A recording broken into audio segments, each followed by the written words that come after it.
tenían un problema planteado con los niveles de autonomización de la tiranía de Trujillo, particularmente en la última década de los 50, el último lustro de los 50, a propósito y después de haberse realizado la llamada Feria de la Paz y la Confraternidad del Mundo Libre en que 1955. fue una locura, hija de la megalomanía del tirano, ya ensimismado en las capacidades de poder que había acumulado y que había mantenido a raya, sobre todo a la oligarquía cívica del país integrada por los Reed, los Vicini y otros grupos tradicionales.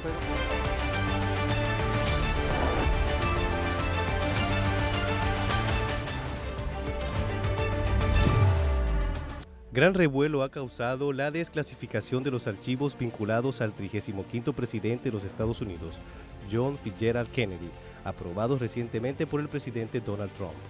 Los archivos describen situaciones políticas, de derechos humanos, medio ambiente, vida extraterrestre y contactos con seres extraplanetarios y, claro, lo que no pueden faltar, los escándalos amorosos y el misterioso episodio de su magnicidio. En ese sentido, la mayor atención que ha despertado estos documentos desvelados son los concernientes al asesinato de Kennedy, el cual ocurrió en la ciudad de Dallas el 22 de noviembre de 1963. De hecho, en el capítulo relativo al magnicidio de Kennedy se ha tejido toda una trama de teorías de conspiraciones.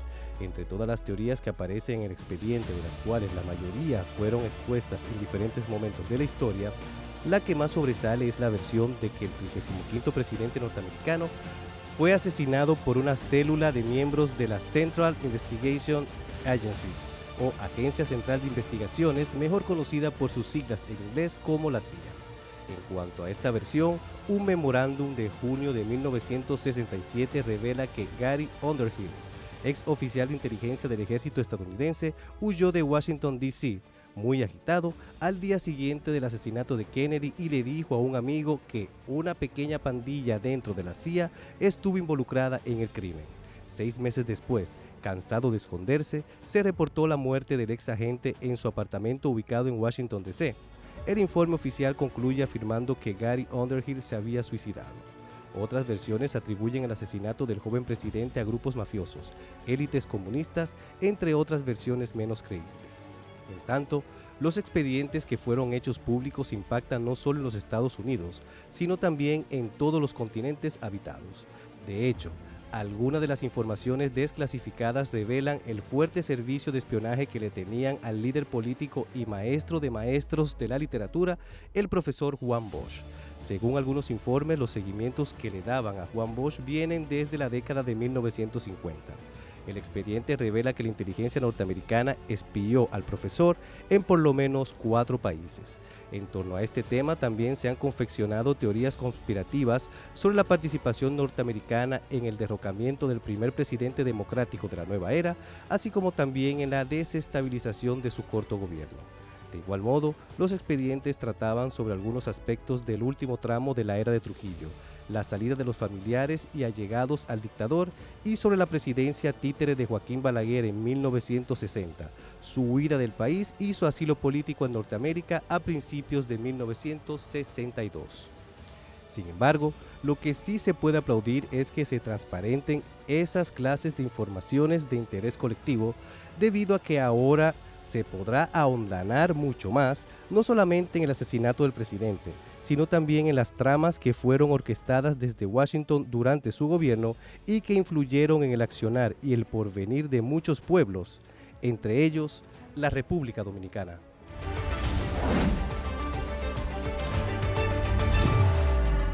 Excelente como siempre la entrega de nuestro compañero Luis Villaverde con esta mirada en contexto sobre la desclasificación de los documentos relacionados con el asesinato del expresidente de Estados Unidos, John Fitzgerald Kennedy, presidente número 35, gobernó desde el 20 de enero de 1960 hasta el día de su asesinato, el 22 de noviembre de 1963 en Dallas, Texas.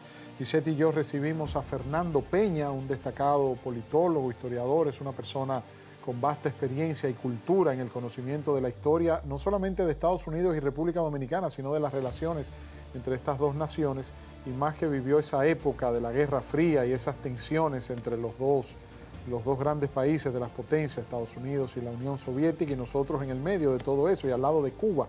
Buenas noches y bienvenido a La Mirada, don Fernando. Buenas noches, entrando porque tengo una ventaja, que parezco por el ejercicio de mucho más larga data que lo que realmente es. Cuando todo eso ocurrió, yo no solo no tenía pantalones cortos, en alguna parte no había nacido prácticamente. Pero lo he estudiado y pero ya... sí me ha tocado entrar en contacto con eso a partir de una vivencia muy personal de la vida política desde el 1970, 69 hasta el día de hoy. Sí. Entonces eso tal vez me permite haber recorrido por esas cosas y por estudios, ¿no?, al tema que me convocan, justamente porque mi tesis de grado fue justamente dedicada al estudio de la historia de la izquierda dominicana y de la relación de esa izquierda justamente en su actuación con los poderes norteamericanos y su presencia y su participación política en el país. ¿Cuál fue la influencia posible de la presidencia de Kennedy con el gobierno y el asesinato de Trujillo? Bueno, lo primero yo tengo un punto de partida que me parece muy práctico, sobre todo para que la gente común, la gente sencilla nos entienda, ¿no? La diferencia que hay entre demócratas y republicanos es la hora a la que van a misa en la misma iglesia. Ninguna. Desde el punto de vista del poder, los Estados Unidos fijan políticas por periodo y los presidentes van a adecuarse a eso. Lo que está pasando hoy es la mejor demostración de ella. La instalación de lógicas formalmente conservadoras o formalmente liberales entre demócratas y republicanos es un problema muy preciso y muy concreto que está asociado a las necesidades, a las urgencias y a las obligaciones del imperio, del imperialismo norteamericano. Con esas palabras y con esas características, los Estados Unidos habían decidido lo que debía ser la República Dominicana desde antes de la muerte de Trujillo.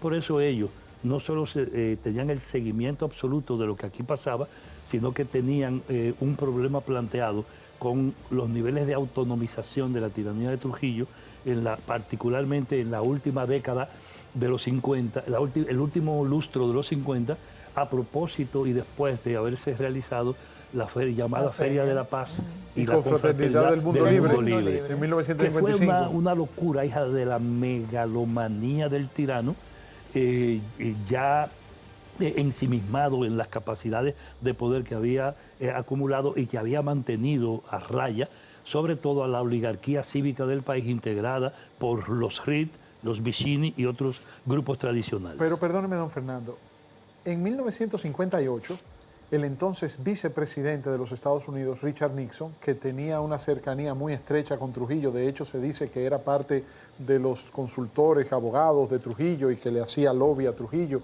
Porfirio Rubirosa en su época también estaba como embajador y tenía una buena relación con el clan de los Kennedy. O sea que Trujillo, de cierto modo, se veía como un ahijado, como un protegido de los intereses norteamericanos. ¿Qué pasó por qué el cambio de ellos fomentar la dictadura de Trujillo y apoyar a Trujillo a entonces apostar a su ajusticiamiento? Son los acontecimientos políticos, no solo dominicanos, sino de la región. Y más que Trujillo mantenía una férrea oposición a Fidel Castro en Cuba, que también era la amenaza de ellos. Sí. Trujillo era un alfil y una creación y un alfil norteamericano. El Trujillo fue instalado justamente para eso. ¿Por ellos? Sí, por y los entrenado por ellos, educado por ellos. Preparado por ellos y además dedicado a construir el Estado Nacional. No olvidemos que a la llegada de Trujillo, la República Dominicana era pasto de la lucha entre caudillos. Y para decirlo muy rápido, Trujillo se encarga de organizar el Estado Nacional centralizado, la Red Nacional de Carretera, el Banco, la Junta Monetaria, todos los organismos que permitieron la creación de un Estado Nacional centralizado, lo hizo Trujillo. ¿Y entonces qué pasó? Que los norteamericanos, los gringos le sacaron la alfombra. Que ese proceso de acumulación de riqueza le permitió a Trujillo montar un grupo oligárquico propio. Es el grupo trujillista que dura hasta hoy y que tuvo entre sus figuras señeras a Joaquín Balaguer y todo lo que tuvo en su entorno desde los 30 años hasta los posteriores como 20 o 20 y pico. Lo que aconteció durante todo ese periodo hizo que el trujillismo se convirtiera de hecho en la práctica en un problema para los Estados Unidos porque amenazaba la estabilidad política de un punto clave en la geoestrategia norteamericana en la región porque nosotros estamos colocados de un lado a un lado, a la diestra o a la sí, a la izquierda o a la derecha, Puerto Rico y Cuba. Claro. Y nosotros en el medio, con Haití en las condiciones que siempre tuvo, con una dictadura prolongada que tampoco era importante para los Estados Unidos, hacía de la República Dominicana un territorio muy especial por su ubicación. Y entonces la tiranía de Trujillo había acumulado tanto poder que desafió la política norteamericana, a pesar de haber sido un dictador que, por ejemplo, a la caída de Batista no solo lo aloja aquí, en el mismo sitio donde después estos gobiernos actuales recibieron a Fidel, casi en la misma planta del mismo hotel, y además de eso, Trujillo participa en una serie de operativos desde la lógica dominicana y desde el plano internacional que le crearon problemas a los norteamericanos. Trujillo participó del atentado a Betancourt. Sí, evidentemente. Trujillo secuestró en los Estados Unidos a Jesús de Galinde y lo trajo y lo mató. Aquí en la República Dominicana. Profesor universitario, exiliado de la Guerra Civil Española, etc. Y Trujillo, entonces, desafiante como eso, con una megalomanía de extremo, desarrollando proyectos que metieron en crisis la economía dominicana, como aconteció efectivamente con la Feria de la Paz y la Confraternidad del Mundo Libre, había desarrollado acciones y operaciones en la lógica de la acumulación de riqueza y de ese bonapartismo de que le fue característico. Entonces Trujillo llegó incluso a nacionalizar y a comprar cuestiones como la Corporación Dominicana de Electricidad, y proyectó para 1965 en el Plan de Trujillo de Desarrollo Eléctrico, por ejemplo, la instalación de una central nuclear para 1965. Además del pago de la deuda externa. Entonces le permitió a Trujillo jugar con eso, que no es un pago porque fuera nacionalista, sino que fue una jugada en la lógica de la acumulación del grupo del que él era parte, que contravenía a la oligarquía tradicional de este país, centrada fundamentalmente en Rí, Vicini, Cabral y los roneros del país. Eso llevó a que justamente los Vicini participaran y los Cabral del proceso de conspiración contra Trujillo desde antes del 60. Eso convino y coincidió también con la Revolución Cubana y sus efectos. Dicen que don Juan Vicini es el señor X, como los documentos desclasificados lo señalan. Sí, esas letras se manejan mucho, se manejan hasta en el caso de Odebrecht, con las mismas familias y las mismas cosas. Los norteamericanos en eso son muy coherentes y muy persistentes. Pero es muy importante destacar, Víctor, cosas como las que acontecieron en ese periodo, no solo por lo que fue la actitud, por ejemplo, de los norteamericanos frente al país, es que se fue de las manos. Y entonces desde el 58, 59, por la lógica de acumulación capitalista del grupo Trujillo desde el poder y con el Estado, confrontando con los grupos oligárquicos tradicionales, sacaron a la familia Trujillo. Y entonces vino una situación en la que ya se veía venir movimientos como el que terminó siendo la Unión Cívica en 61. Pero sin embargo, usted entiende que ellos apoyaron a Bosch, no a don Viriato. ¿Quién? Los norteamericanos. No, no. Voy a llegar para ser clarito. Eso es una gran mentira que no tiene que ver con la historia y que ojalá la supuesta desclasificación, porque esto es muy relativo. Muestre. La desclasificación es muy relativa de los documentos entre la decisión que adoptó Biden y la decisión que adopta Donald Trump ahora a propósito de esos documentos. Y qué es específicamente lo que se quiere dar a conocer, si es la grosería imperialista frente a todos estos gobiernos de todos estos países o sencillamente problemas internos que se siguen ventilando a propósito de las condiciones norteamericanas. Sí, porque perdóneme, don Fernando, a todo esto, los documentos desclasificados del asesinato de Kennedy hablan más de toda la geopolítica de la época que del asesinato de Kennedy. Que del asesinato de Kennedy prácticamente no dice nada nuevo. No, y hay que ver si, como dice el señor Peña, lo que se ha desclasificado realmente corresponde todo a eso. Y no tiene que ver con un problema de la política en la región, a propósito de los intereses de Trump. Y además, de manera muy específica, porque en el caso de los Estados Unidos y de ese periodo, no olvidemos que, como ahora, lo que se pone en evidencia en relación al asesinato preciso de Kennedy, que tal vez no es lo más importante de lo que ahí se discute, es precisamente los diversos escenarios posible que condujeron a la muerte en la forma en que se produjo de ese presidente norteamericano. Sí, porque se abrió mucho frente al mismo tiempo. Que si Fidel Castro, que si la Unión Soviética, que si la crisis de los misiles. Lo que coge cuerpo de manera morbosa es justamente la eso. Mafia, yo quiero situarme, si me lo permiten, desde el punto de vista político. Si ustedes ven la República Dominicana y cómo se influyó, los Estados Unidos mantuvieron una actitud. Primero ellos fueron que prohijaron al trujillismo. Ese era el Osama Bin Laden de los Estados Unidos del periodo. Iba a decir que pasa lo mismo con todas esas figuras que ellos han aupado, educado, instruido y luego las Sí, porque cercenan. Obama de Osama Bin Laden era en llave de ellos también al Entonces, principio. Fue una creación. Claro. Entonces, igual que Trujillo. Entonces, ¿qué ocurre Cuando la guerra con los rusos allá en Afganistán. ¿Qué ocurre en ese momento? Que los Estados Unidos, al Trujillo irse un poco de las manos en actuaciones. Se le y fue al de la mano presentarse Trujillo a los gringos. Un conflicto. En alguna medida produjo acciones, no que se le fue de la mano, produjo acciones autonomistas que llevaron a los norteamericanos a tener que tomar medidas. Como el atentado a Betancourt. Porque complicó, entre otras cosas. Y además el desafío de lo de Galíndez. Y además, de manera particular, porque aquí en el país, Trujillo entró en conflicto de manera seria con los grupos poderosos tradicionales. Los que Rick, además Cabral, los venían Vicini. alimentando una lógica pro-norteamericana que fue combinada con los Estados Unidos desde los años 58 y los documentos actuales lo revelan. Eso se produce y entonces viene el influjo de la Revolución Cubana, viene el momento de la raza inmortal, de la venida de los guerrilleros del 59 y entonces empieza a aparecer en el país otra cosa. No olviden ustedes que el manejo trujillista llevó a que en 1900 justamente antes de la muerte de Trujillo se produjera la llegada del movimiento popular dominicano desde Cuba acá, bajo la consigna de lucha interna Trujillo siempre.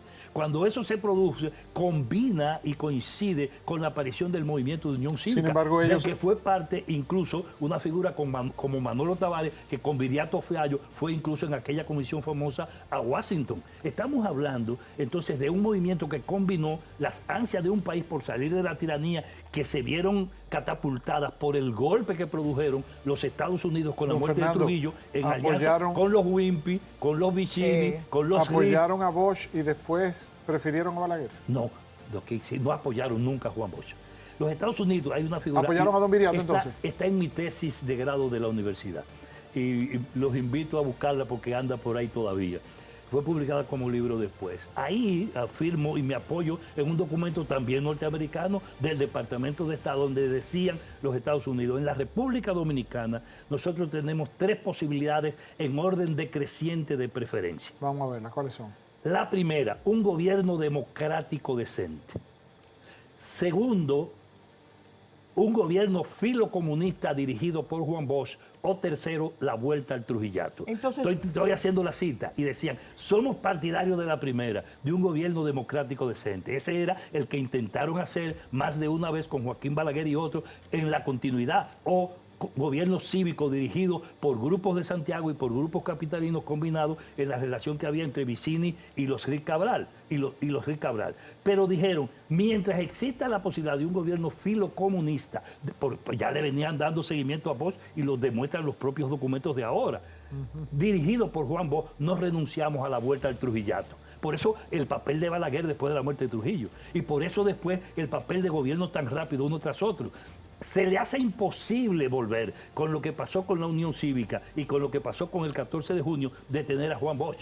Y al no poder detener a Juan Bosch, tuvieron sencillamente que aceptar de forma condicionada eso y crearon las condiciones para el golpe de Estado 7 meses después. Entonces los norteamericanos nunca fueron partidarios de Juan Bosch, ni nunca fueron eso. Además, la forma en que como se maneja, incluso hoy, todavía la información es una barbaridad. Cuando yo leo los diarios acá, yo veo que presentan a Juan Bosch como a Juan Bosch ahora, hablando de ese periodo, como el líder del Partido de la Liberación Dominicana. ¿Qué se busca con estas cosas? Ustedes son periodistas, son comunicadores, saben muy bien hacia dónde se dirigen las cosas. Ellos hubiesen preferido al doctor... la historia de la misma manera en que lo intentaron los norteamericanos Ellos hubiesen preferido al doctor Viriato Fiallo. Pero por supuesto, pero eso era imposible, porque es que la propia Unión Cívica, que surgió como un movimiento cívico, tipo lo que fue Marcha Verde, pero en las condiciones de aquel periodo, ese movimiento cívico tenía, no era Viriato, tenía a Manolo Tavares Justo, y Manolo, sí, pero Manolo ¿dónde se termina fue Manolo? para la Banacla. En las escarpadas montañas de Quisqueya. Claro. ¿Dónde termina Viriato Fiallo? Sirviendo justamente a lo que la lógica norteamericana quería. Por eso no es casual que 5 días después, y lo pongo a 5 años después de la muerte de Trujillo, En 1965, mayo de 1965, los Estados Unidos ensayaron con Balaguer, lo mismo que habían hecho en ese periodo. Balaguer vino al país en nombre de la enfermedad de su madre, días después de la intervención norteamericana. Gracias, Don Fernando, vamos a tener que verle aquí en la mirada otra vez. Ojalá Porque... yo pueda mirar desde aquí para poder terminar estas historias. Gracias, don Claro, Fernando. muchas gracias. Fernando Peña.